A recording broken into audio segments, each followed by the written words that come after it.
자, 무죄 추정 원칙입니다. 자, 자, 형사 절차에서 피의자나 피고인은 유죄 판결이 확정될 때까지 무죄로 추정된다는 원칙을 말하는데, 자, 근거가 중요합니다. 이 무죄 추정 원칙은 헌법에도 있고 형사법에도 있다는 거예요. 자, 그래서 출제된 바가 있는데, 자, 무죄 추정의 원칙은 형사법상의 원칙이다. 기출된 적이 있거든요. 그러면 틀리죠. 형사법상의 원칙이 아니라 헌법에 있다고요. 헌법이나 형사법이 모두 있기 때문에 형사법상의 원칙이다. 그러면 틀리고. 자, 조문 다시 볼까요? 자, 조문을 보면 형사 피고인 되어 있죠. 자, 형사법에도 피고인 되어 있어요. 그래서 법조문에는 피고인만 규정되어 있다. 그래서 법조문에 피의자 규정이 있어요. 피의자 점 찍고 피의자에 대한 규정은 명시하고 있지 않다는 것을 확실하게 알아두셔야 됩니다. 피고인 규정만 있다. 그렇지만 쭉 내려오면 인적 범위에서 피고인에 대해서만 규정하고 있지만 피의자에게 당연히 무죄 추정되는 것은 당연하죠.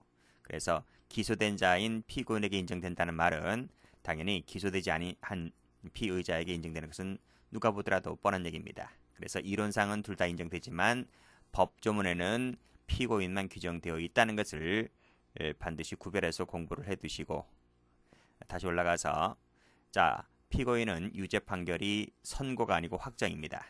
확정 땡땡, 여기도 확정 땡땡. 자, 됐죠? 자, 그래서 선고하면 틀려요. 됐습니다. 자, 쭉 내려와서 인적 범위는 받고 시간적 범위입니다. 방금 보았듯이 유죄 판결이 확정될 때까지 무죄로 추정되는 겁니다. 그래서 1심이든 2심이든 이것은 판결 선고잖아요. 선고되었기 때문에 아직은 확정된 것이 아니므로 1심, 2심이 유죄 선고가 났다 할지라도 아직은 무죄로 추정되는 겁니다. 자, 유죄 판결이라 했는데요. 이것은 저 뒤에 가면 다 나옵니다. 유죄 판결에는 여러 가지 종류가 있는데 형선고 동그라미, 그리고 형면제 동그라미, 그리고 선고유예 동그라미. 이것은 유죄 판결의 일종입니다. 그래서 이런 것들은 포함되지만 면소나 공소기각, 그리고 관할 위반 판결은 유죄 판결이 아니에요. 이런 것은 여기서 빠진다는 거죠. 그래서 이런 판결이 확정되더라도 무죄 추정은 여전히 그대로 유지가 되는 겁니다. 재심은 어떨까? 재심은 유죄 판결이 확정된 이후 개념이기 때문에 재심 사건에서는 무죄 추정이 안 된다는 거예요. X. 이것이 다수설입니다. 물론 단서가 있긴 있어요. 뭐 예외 조항도 있긴 한데 일단은 여러분들은 재심 청구 사건은 안 된다. 이 정도만 알고 계시면 됩니다. 자, 무죄 추정 원칙은 형사 절차뿐만 아니라 어디에도 인정된다? 기타 일반 법생활 영역에서의 기본권 제한에도 무죄 추정이 적용된다는 것 알아두시고, 그리고 형사정치와 관련된 것은 요 밑에 나와 있어요. 그래서 국가수사권, 물론 공소권, 재판권, 행영권, 이런 것들이 이제 형사 절차잖아요.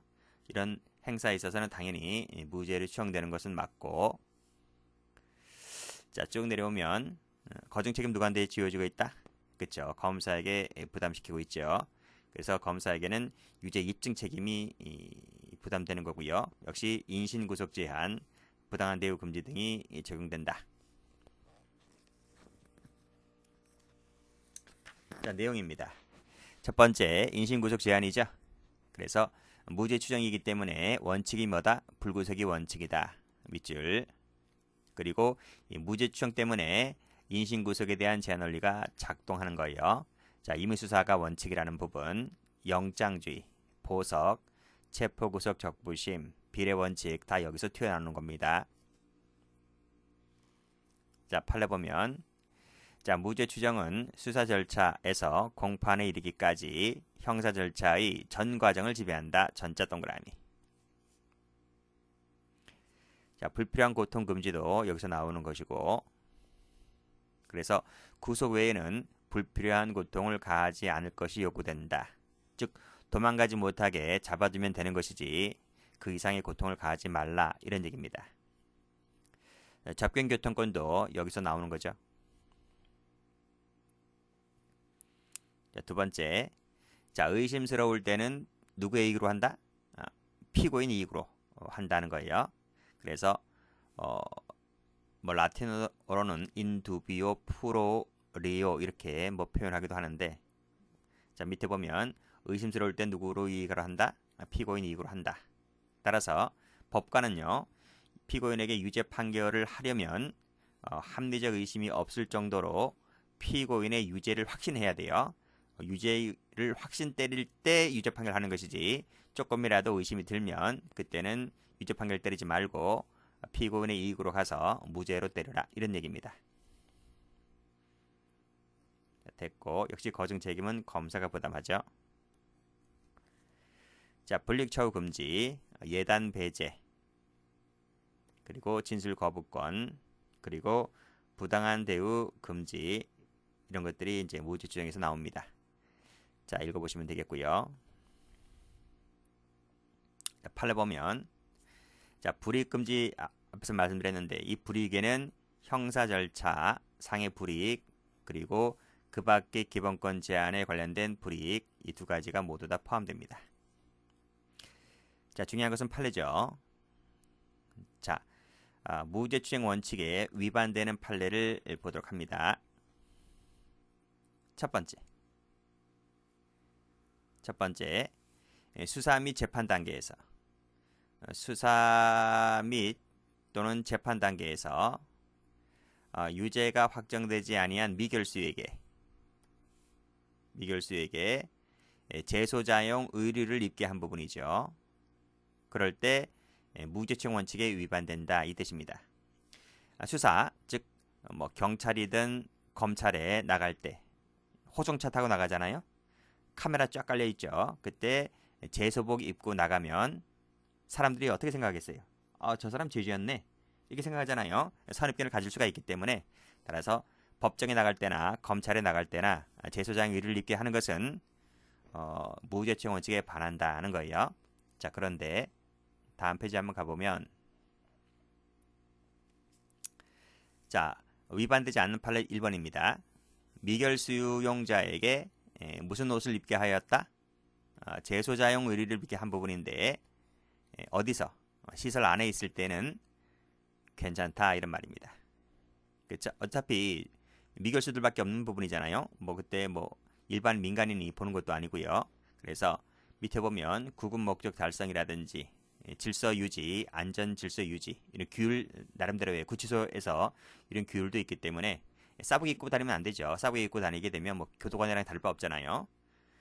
그래서 교도관들도 제복 입는 마당이기 때문에 어떤 안전 질서 유지, 규율 때문이라도 시설 안에서 뭐 교정의 통일성이라는 부분도 있잖아요. 그렇기 때문에 재소복을 입게 하는 것은 무죄 추정에 반하지 않는다는 얘기입니다. 그렇지만 일반 민간인이 보는 시각에서는 이 재소장을 읽게 하는 것은 추정 원칙에 반한다고 보고 있는 거예요. 그래서 밖에 나갈 때는 이 사람들이 원하게 되면 재소장 의류가 아닌 사복을 입게 할 수 있는 거죠.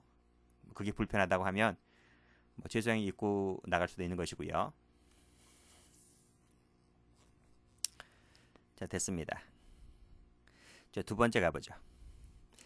지자체의 장입니다. 금고 이상의 형을 받았어요.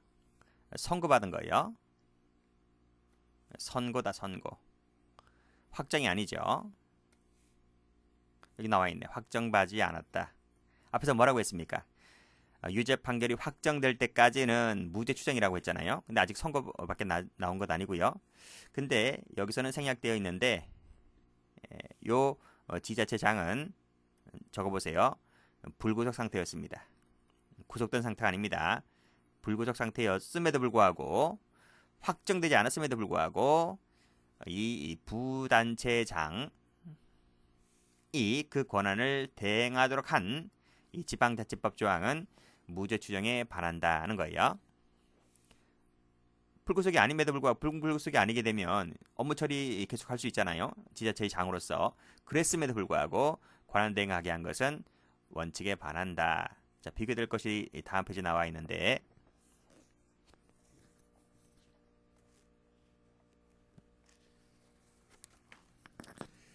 자, 다음 페이지, 자, 여기를 가볼게요.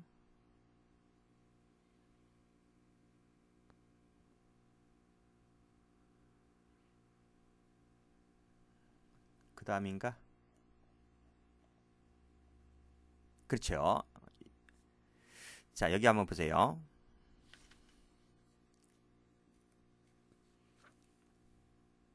자, 여기도 지자체 장 나와 있죠. 자, 이때는 구금 상태입니다. 불구속이 아니고 구금 상태였습니다. 여기 세무 칠게요.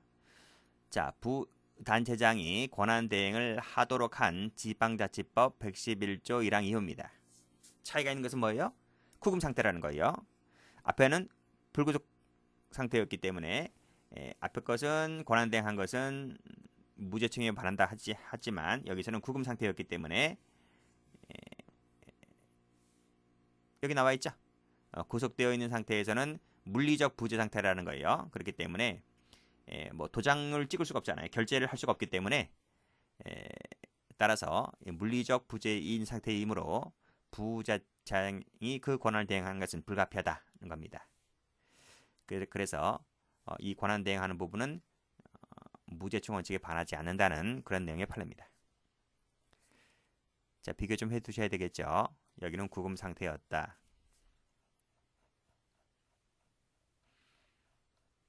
자, 그리고 여기도 시설란 색깔 칠하시고. 자, 그렇지만 여기서는 수사 재판 단계는 위반이고요. 선고받은 상태에 여기는 안 나와 있지 않지만 불구속 상태였던 거예요. 그때는 위반이다.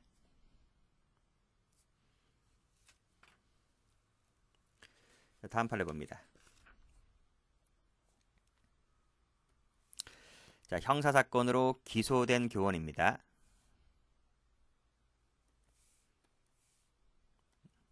그냥 기소만 됐을 뿐이에요. 자, 그 교원에 대하여 직위해제인데요. 직위해제를 필요적으로 하게끔 되어 있어요. 이 사립학교법이 필요적 동그라미, 필요적 직위해제를 하도록 한 부분은 여기서 즉 공소제기만으로 바로 필요적 직위해제를 하도록 한 부분입니다. 자, 이 부분은 밑에 어떤 사실의 진술이나 증거를 제출할 방법조차 없이 일률적으로 확정 시까지 직위해제 처분을 내린 부분이기 때문에 무죄 추정에 반한다는 내용의 판례입니다. 여기도 마찬가지죠. 기소되기만 하면 무조건 일괄적으로 직위해제를 하도록 하게 한 부분도 같은 내용이죠.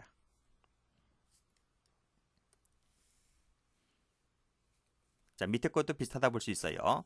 공소가 제기된 변호사인데 공소가 제기가 되기만 하면 바로 장관의 일방적 명령에 따라서 업무를 정지하도록 한 부분도 마찬가지입니다. 뭐 청문기회라든지 이런 거 다 박탈당하고 있는 거잖아요.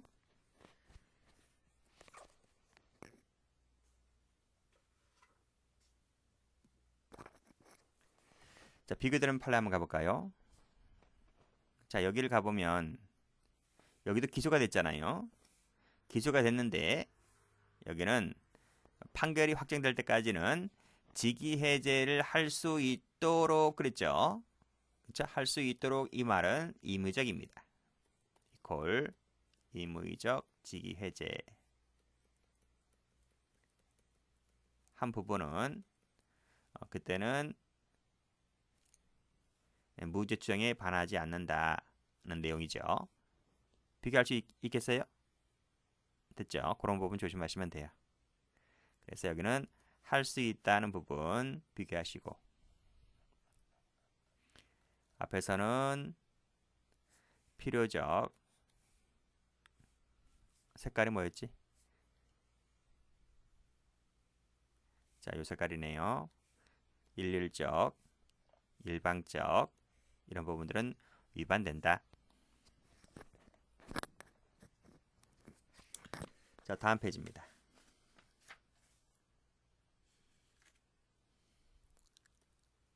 자, 관세법상 몰수할 것으로 인정되는 물품을 압수하는 경우에 있어서 밑에 보면 별도의 재판, 처분도 없이 바로 국고기속입니다. 국고기속. 별도의 재판이나 처분 없이 무조건 몰수할 것으로 인정되는 물품을 무조건 국고기속하도록 한 부분도 이것도 무죄 추정에 반한다. 자, 다음 판례는 형법 판례인데요. 이 판결 선고 전 구금일수가 이퀄 미결 구금일수입니다. 미결 구금을 말하는데요. 자, 요 산입 규정이 있죠. 형법에 또는 일부라고 하는 부분이 있어요. 요 또는 일부라고 하는 부분이 무죄 추정을 위반했다는 거예요. 그래서 지금은 어떻게 된다? 이것이 위헌 결정이기 때문에 위헌 결정이기 때문에 지금은 100% 산입을 하게끔 되어 있습니다. 따라서 전부 산입이다 는 거예요. 자, 예전에는 이런 얘기 했어요. 자, 이게 1심 재판이고 2심 재판이고 3심 재판이잖아요. 근데 1심에서 100일 구금되어 있던 거예요. 이제 미결 구금이죠. 근데 이 친구가 상소 제기했어요. 항소 제기했다고요. 여기서 이제 한 70일 살았어요. 70일. 재판 나올 때까지. 그쵸? 재판 나올 때까지 70일을 더 구금한 거예요. 근데 또 재판이 자기한테 불리하게 나왔어요. 그래서 이 사람이 상고한 거예요. 여기 나올 때까지 한 30일 살았어요. 이 기간이 다 뭐예요? 이 기간. 1심 재판 나올 때까지 100일 살았고 2심 나올 때까지 70일 살았고 30일 나올 때까지 30일 살았다. 그럼 총 얼마 살았어요? 200일 살았단 말이죠. 이 미결 구금 일수가 총 얼마다? 200일입니다. 200일. 그러면 이 200일에 대해서 어떻게 한다? 전부를 산입을 해줘야 한다. 이런 말이. 근데 예전의 형법에는 또는 일부라는 부분이 있었단 말입니다. 전부 또는 일부. 전부 또는 일부라고 하는 부분이 뭐냐면 이 피고인이 재판을 받다가 자기에게 불리한 판결이 나오면 아니 3심 재판이기 때문에 3심 재판이 보장되어 있잖아요. 3심 재판이 보장되어 있음에도 불구하고 너 이 자식들 너희네들한테 불리하면 무조건 소재기하냐? 알았어. 나 이거 인정 안 할 거야. 이거 인정 안 해. 라고 하면 이게 헌법에서 보장하고 있는 3심제라든지 무죄 추정을 위반하는 거잖아요. 그치? 아니 다 재판받는 사람들이 형을 적게 받고 싶어 하지 형을 많이 받았다고 해서 그 부분을 다퉈야 되는 것이고 그 부분을 다투게 되면 이제 항소 상고를 제기하는 부분은 당연한 것인데도 불구하고 이걸 제기했다고 하여 괘씸죄 걸렸나?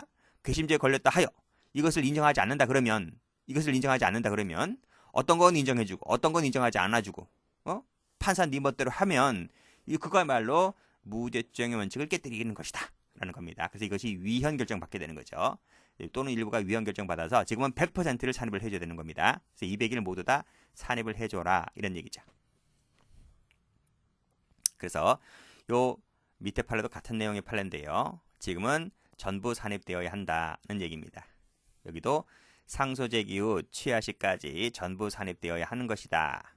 그런데 상소 제기 후에 취하 시까지 미결 구금 일수를 산입을 안 했어요.